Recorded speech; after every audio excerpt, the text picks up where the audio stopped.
Est-ce que nos leaders ne voudraient pas être aussi respectés par les jeunes que Lumumba ou Thomas Sankara? Est-ce que ce sont tous de grands hommes? Est-ce qu'ils ont envie de sortir tous par la grande porte de l'histoire? Il y en a beaucoup qui ont fait le choix de l'argent, il y en a beaucoup qui ont fait le choix du luxe, il y en a beaucoup qui ont fait ces choix-là. Ils ont peur de mourir. De toute façon, on va tous mourir. Est-ce que mourir pour son peuple, c'est une belle mort? Est-ce que mourir dans le déshonneur, c'est une belle mort? Parce que souvent, ils ont tout cet argent-là, mais à la fin de leur vie, ils le regrettent. Sauf qu'il est trop tard, ils ont déjà pris la petite porte de l'histoire. Après, ils viennent écrire des livres pour nous fatiguer, là. Ils viennent dénoncer après coup. Oui, j'avais les pieds et mains liés parce que voilà, parce que le gouvernement de France me tenait par-ci, par-là. Mais on s'en fout de ça. Au moment où tu avais le pouvoir, au moment où tu pouvais changer les choses, qu'est-ce que tu faisais? Et c'est ça le plus important. Je pense que si on a des bons présidents, les peuples vont les soutenir. Et ça va être difficile même. Si on a des présidents qui expliquent que, écoutez, aujourd'hui on a découvert du pétrole dans le pays, et puis maintenant ils veulent réveiller telle rébellion, ils veulent réveiller tel mouvement, ou bien il y a une armée qui est à nos portes. Les peuples vont s'unir. Donnez-nous l'information. On n'est pas bêtes. Aujourd'hui on a compris quels sont les enjeux. Qu'ils nous parlent. Mais avant de pouvoir nous parler, avant qu'on soit solidaires d'eux, il faut qu'ils travaillent pour nous.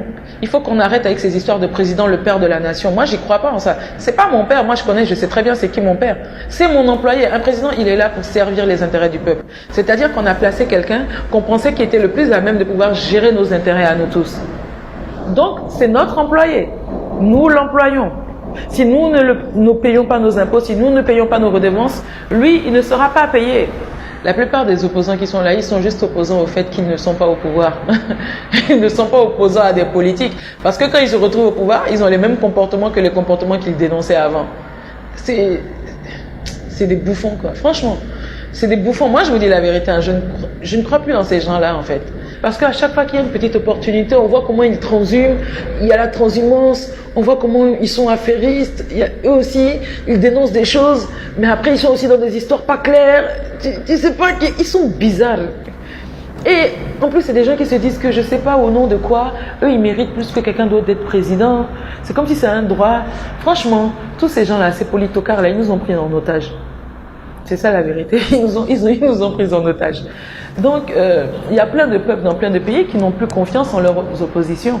Parce qu'il y a plein de révélations qui sont faites sur déjà même les rapports entre l'opposition et le gouvernement. Et on se rend compte que souvent l'opposition a écrit parce qu'elle a dû demander quelque chose au gouvernement que le gouvernement ne lui a pas accordé. Donc elle ne crie même pas parce que les intérêts du peuple sont menacés, parce que les promesses électorales n'ont pas été respectées. Nous avons besoin d'un vrai leader d'opinion. On avait besoin de quelqu'un qui vienne pour travailler. Il faut qu'on ait des présidents patriotes en Afrique. Voilà. On nous tient par la peur. Il faut qu'on arrête d'avoir peur. De plus en plus de jeunes commencent à prendre conscience. Et on commence à prendre encore plus conscience de notre force. Parce que non seulement nous parlons leur langue et nous parlons nos langues, nous comprenons les codes du monde en tant que jeunes Africains. Tellement tout le monde nous envahit là. Nous comprenons tous les codes et nous devons nous en servir comme richesse.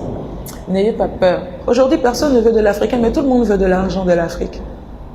On ne veut pas de nous, mais on veut de notre argent, on veut de nos richesses. Ce qui me fait rire, c'est que la dernière fois, je regardais une émission française là sur l'immigration clandestine, où les gens disaient « Ouais, l'immigration d'accord, mais choisie. » Mais ton gouvernement fout la merde dans mon pays. Et tu veux pas que je vienne? Mais je vais venir. Je vais venir avec tout mon village, même si possible. Parce que tu as, comment on appelle ça, tu as balkanisé mon pays, tu as transformé mon pays en enfer sur terre et tu veux pas que je vienne? Mais je suis les richesses de mon pays. Tu viens, tu pilles là où mon diamant, mon pétrole, mon uranium part là. Mais je suis à la trace les richesses de mon pays. À un moment, il faut qu'on soit conséquent. Et il faut que les autres peuples aussi soient solidaires des Africains. Les autres peuples, parce que moi je fais la distinction. Leurs gouvernements sont des criminels. Mais souvent les peuples ignorent ce que leurs gouvernements font. La majorité des peuples occidentaux ignorent en fait aujourd'hui le niveau de vie qu'ils ont.